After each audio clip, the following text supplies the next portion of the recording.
Moons upon moons ago, on a gentle sloping hillock nestled a village now long since forgotten. In this village's golden years, the village men worked as herders and shepherds, and they raised fine livestock.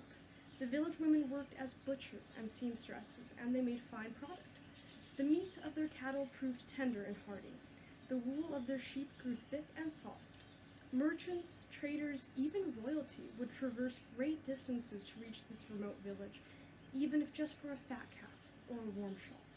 Yet, this time of prosperity was interrupted. The robust calves and the woolly sheep did not just attract the attention of crafty merchants and deep-pocketed monarchs. Massive, jagged-toothed wolves, rulers of the nearby woodlands, too waxed interested in the villagers' livestock. The creatures had stolen wee babes from villagers in times past, and they were very crafty. And so, under the pitch black of night, the beasts ventured far from their forests. Ruhara, the largest, eldest, and wisest of the wolves, led her brethren to the villagers' pastures. They made quick work of their larceny, snapping the necks of lambs and bulls with equal ease, skulking back into the woods with their spoils in mere minutes. Of what remained from Ruhara's massacre, the aggregate was 3 lambs, 5 sheep, 2 bulls, and 1 heifer, all bleating and mooing their grievances into the night air. The mournful cries awoke a young herder named Rumi. Rumi was the ever-intrepid type. He never shied from danger, and so without hesitation he ran to his animals. His lantern harshly illuminated the carnage, and though surprised, Rumi, being a young brave man, did not falter. Quickly, he gathered the remaining livestock, led them all into the village, and shouted a wake-up call. Butchers and herders, shepherds and seamstresses all wandered groggily out of their homes and into the village center. In the watery daylight of dawn, Rumi explained the state of the pastures, gesturing to the distressed animals. The villagers were a tough lot, and went straight into action, developing plans of defense and preparing groups of men to visit nearby cities for more livestock. Young herders and shepherds were tasked with cleaning the blood-soaked pastures, while the spinsters and widows divvied up who amongst them would tend to the displaced animals. Life resumed, interruption seemingly smoothed over. Rumi, however, was not satisfied. That night, laying by the hearth, he voiced his dissent. A tooth for a tooth, he mused, an eye for an eye. His little brothers, Mirka and Shem, were busy playing, but his mother, Dan, paused in her cooking. "What was that, my sweet?" she asked. "Doesn't make sense," Rumi replied. "We shouldn't just have plans of protection, we should have plans of attack. All know that Ruhara the she-wolf has done this great wickedness, and yet none wish to fell the beast." He picked up a large crossbow his late father fashioned long ago, declaring, "Why, father would go after Ruhara. He'd seek vengeance." Dan sighed. "Ruhara is just a wolf, Rumi. And so it is merely in her nature to be wicked. Just as surely as birds fly upward, wolves grow into creatures of trouble." With this, she promptly went back to chopping thick wedges of turnip. Rumi stared for a second, considering this. "But mother," he started, "is not our God kind and good? Does she not watch over us from the heavens, possessing the greatest power and professing the kindest mercy?" "Indeed, my son, she does. Our God is goodness itself." "Then why should Ruhara, one of her many children, act so wicked? Why should our God make a creature so evil?" Dan sighed again. "Rumi," she set her knife down, "God in mercy gave her children free will. Sadly, some children have chosen to use their freedoms for evil. Have you not wondered why some men take their neighbors' lives, why some women drown their babes?" She slid the chunks of turnip into a pot of water. "Our God created the world from good, and with good. You cannot blame her for what her children do while on earth." Dan said this tiredly, as though it was a bit of common sense lost on her son. Rumi watched his mother. She placed the pot on the hearth and settled herself beside him. He lifted the crossbow to his lap and whispered, "I'm going to kill that wolf. I'm going to stick Ruhara with my arrows, and she will do no more evil." Dan looked at her son long and hard until finally giving a slow nod. "Do what you must, my child. May God bless you." The next day, Rumi entered the village again, his father's crossbow slung over his back. Men and boys huddled in groups, preparing to travel to other towns for grain and fresh livestock. Women were scattered, running here and there with provisions. Rumi gave a great howl, and a hush fell over the crowd as they turned to locate the sound's source. "I have an announcement of import," Rumi began. "I know that we are strapped bare as many of our young men leave us to replenish the pastures, but there is a task I must see to." He drew from his back the great crossbow, brandishing it in one hand. "We cannot be passive.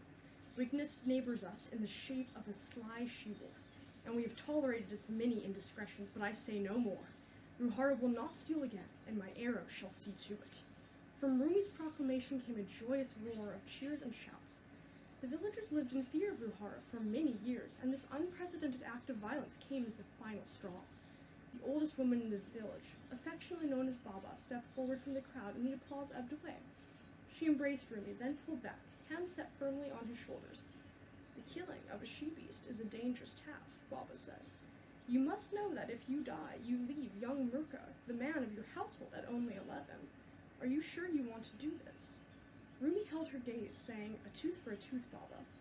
The old woman nodded, then turned her Rumi eyes up to the top of a mountain nearby. With a thin finger she gestured to it, saying, "Up, Rumi.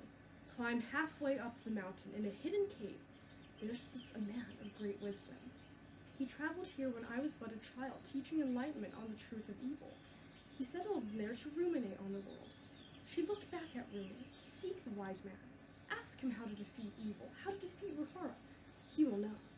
And so in the early morn of the following day, Rumi donned cotton leggings, a knit sweater, and a tattered woolly coat once belonged by his father. On his back he strapped the impressive crossbow. Dandan gave him a shoulder satchel stocked with salty dried meats, sliced apples, a water skin, a jar of tea, and fashions to make new arrows. Rumi kissed his slumbering brothers' foreheads and made his departure, his mother trailing a few feet behind him as they headed to the village edge. Near the mountain's foot, Rumi turned to Dandan. "I love you, mother," he said. She smiled tightly. "I love you too." And with that she watched as her eldest son descended the hillock and vanished from view. Rumi's climb took the greater part of a day. It was not until the sun began to set that he reached a narrow, natural overpass. Searching for a dry spot where he might make camp, Rumi noticed a large boulder against the mountain's face. "Now how odd," he remarked. "There's no snow atop this rock. The area around it too is dry." Following a hunch, he pressed against the boulder. It moved with little resistance, being partially hollowed out, and revealed a shallow cave. Within, a rusted lantern burned low, and a pale, thin figure sat in a meditative pose, circled by weathered scrolls and assorted jars. Rumi hesitated, certain this was the wise man, but unsure how to approach. Then, without opening his eyes, the figure spoke. "Come in, young man, and please replace the boulder. The chill will set the lantern out." Rumi hastily did as instructed, then set his satchel on the cave floor. "You're the wise man Baba told me of, aren't you? The great wise man who learned the nature of evil." "Is there another one?" The wise man cracked an eye open. "Yes, I am the wise man. Why do you disrupt my meditation, young one?" He broke his posture and rose from the floor, then grabbed a small bottle of thick oil and began filling the lantern. As the wise man refueled, Rumi explained. "The village near this mountain's base, my home, has suffered great loss at the fangs of Ruhara the she-wolf. So I've come to learn the nature of true evil." "And why? What good could my wisdom do you?" Rumi met the wise man's gaze. "I wish to kill Ruhara the wolf. I wish to defeat this evil." The wise man nearly dropped his lantern as peals of throaty laughter shook his thin frame. He calmed himself and said, "Come, lad, share with me some of the provisions you bring, and I will reveal the truth of evil." Rumi unpacked, and the two began a simple meal. After a generous swig of tea, the wise man mumbled, "It cannot be defeated." Rumi swallowed a chunk of dried beef before replying, "What?" "Well, that's the truth of evil. It cannot be defeated. Evil lives on in the world, regardless of how many monsters one slays, how many criminals one jails. Evil survives, always." The wise man took another sip before continuing. "But that is only one part of the equation. I am sure you have read your scripture. What does it say of our mother God?" Rumi squinted. "That she is good? That's a simple remark, but yes. Indeed, our God is good, goodness itself. So then, why can't evil be triumphed? If our God is good, why did she allow for evil to exist in the first place?" The wise man shook his head. "No, my lad, she did not merely allow evil. In all my years, I learned a painful but great truth. In evil, we find good, and in good, we find evil. One cannot exist without the other. Our God understood that humans could not know good without manifesting evil, so it cannot be defeated. If it were, goodness would cease to exist in the eyes of man." Rumi tried to absorb this. But then what do I do about Ruhara? How do I best her? She is a wolf, is she not? Don't be dense.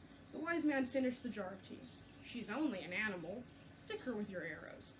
And quite promptly he hunched over and fell asleep. Rumi stared at the snoring figure, feeling rather like the victim of some strange cosmic prank.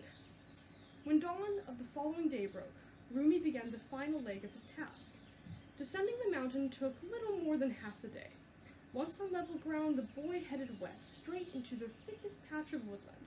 The many trees there made a dense canopy, blocking out much of the now low-hanging sun's light, and Rumi, for once in his life, felt afraid, truly afraid. He had never ventured this deep into the woodlands, nor had he ever entered the forests alone. The young man found himself walking in great, sprawling circles, unsure of where exactly Ruhara lay nest, and more unsure of his desire to finally accost the wolf. As the last of daylight faded from the gloomy forest, Rumi made camp under the gnarled roots of a great banyan, setting down his father's coat as a mat and propping his satchel against the tree for a pillow. After a simple supper in the dark, he lay down and settled into a very uneasy slumber. Rumi awoke in the dead of night to the sound of loud, labored breathing. He rose from his makeshift bed and followed the source of the noise to a small, moonlit glen. Settled in the grass, taking in shaky breaths, was Ruhara, the beast herself, eyes closed and head down. Rumi drew his crossbow and hitched an arrow, preparing to take shot. Ruhara opened her eyes and swiveled her massive head to the comparatively tiny hunter. "Ah," she rasped, "so a little man from the village comes to lay waste to me." With this, she let out a deep chortle that rang through the forest and shook the ground Rumi stood upon. Rumi lowered his arrow slightly. "And why do you laugh, she-wolf?" he inquired. Ruhara drew back her lips, revealing a frightening smile. "Because you are too late, little one." A vicious cough shook her massive frame before she finished. "An illness has settled deep in my ancient bones. Death has already claimed me. I'm so sorry to disappoint." Hearing this, Rumi dropped the bow to his side. "Great and terrible Ruhara, you have lived many years. Before you return to dust, I must ask you something that deeply troubles me. You have been brave to come here, young man. I will reward you. Now ask away." "I must know," Rumi started. "Why does evil such as yourself exist? I asked my mother, and she told me free will allows for evil, but that does not satisfy me. So I asked a wise man, and he told me evil proved goodness, but that does not satisfy me. So give me an answer, one that satisfies, please." And Ruhara opened her maw and released her knowledge, saying, "O thoughtful youth, man is the measure of all things, as it has arrogantly proclaimed. Truth be told, my evil deeds are not evil. The suckling babes I've stolen kept my pups alive in harsh winters, and I see that as goodness from God. The cattle and sheep I've massacred will feed my pack when I'm gone, and I see that as goodness from God. From good the world and its children were made, and to goodness we shall return. Evil does not exist, but knowing goodness requires seeing God's plan in its entirety." And having imparted her wisdom, Ruhara's head dropped. "O youth," she rasped, "I am dying. Please kill me with your arrows and end my pain." And so Rumi lifted his bow again, releasing a straight shot. It flew swift and true, and pierced Ruhara's heart. The great she-wolf closed her eyes and smiled, finding peace in death. Rumi surveyed the beast, now noticing a majestic beauty in Ruhara that he had never before recognized. Examining her great frame, Rumi found hot tears falling from his eyes, and a strange mixture of shame and gratefulness pulsed through him as he realized the folly in her hatred for her. Hello, my name is Alexander Coley, and I am the author of the piece that you have just heard, Rumi and the So-Called Evil. I'm here today to answer two simple questions regarding this piece. First, I would like to address the inquiry, where did my inspiration for Rumi and the So-Called Evil come from? So being born and raised on the island, I've been exposed to a myriad of cultural works outside of what would be observed as kind of standard like Western media. And in that vein, I've been, especially since I was quite young, exposed to the work of Studio Ghibli, an animation studio that has since shut down, and owing to its popularity through films such as Spirited Away and Princess Mononoke, has really even entered the Western mainstream in its own regards. In particular, I really cite Princess Mononoke as a major inspiration for this piece. I wasn't just motivated by the very argument of nature as opposed to humanity that's posed in the film, but more so the unique conception of God and theology that's really proposed in Mononoke, whereby the ultimate God is nature itself.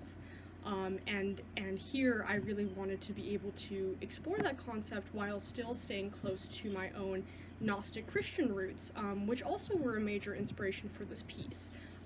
In that vein, I was especially looking at St. Augustine's Theodicy, which is a careful consideration of good versus evil, and it's essentially an apology for evil. It's an explanation of why it exists, and St. Augustine's Theodicy especially inspired the answer given by the old man, insofar as his saying that evil exists to prove goodness to humanity. While I myself don't personally prescribe to that, I would see myself as being, in this respect, Ruhara, thinking that goodness technically manifests itself in all forms, even those that we don't fully grasp or understand as humans.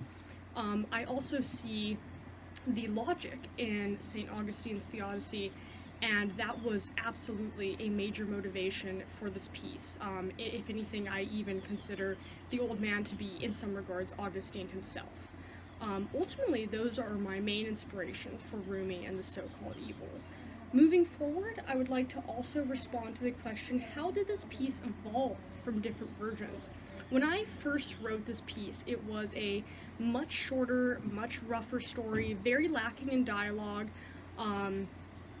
accepting the particular explanations of evil that are offered to Rumi, and I actually wrote it for a Phil 100 course. My desire here was to rather torment my teacher with a piece much longer than what he wanted, but he told me that he would accept longer pieces if they could be entertaining.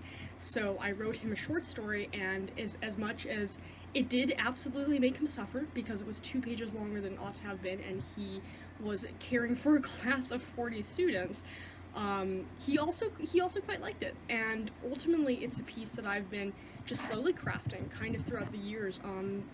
In all my time at UH Hilo, I've really had this piece by my side. It was one of the first things I ever wrote while at the school, and it's just been progressing to the point that it's currently at, and now I want to release it in the world feeling that it's finally hit its ultimate form, if you will, the most polished variation of it that I would like to create. And that's all. Thank you so much for listening. Mahalo!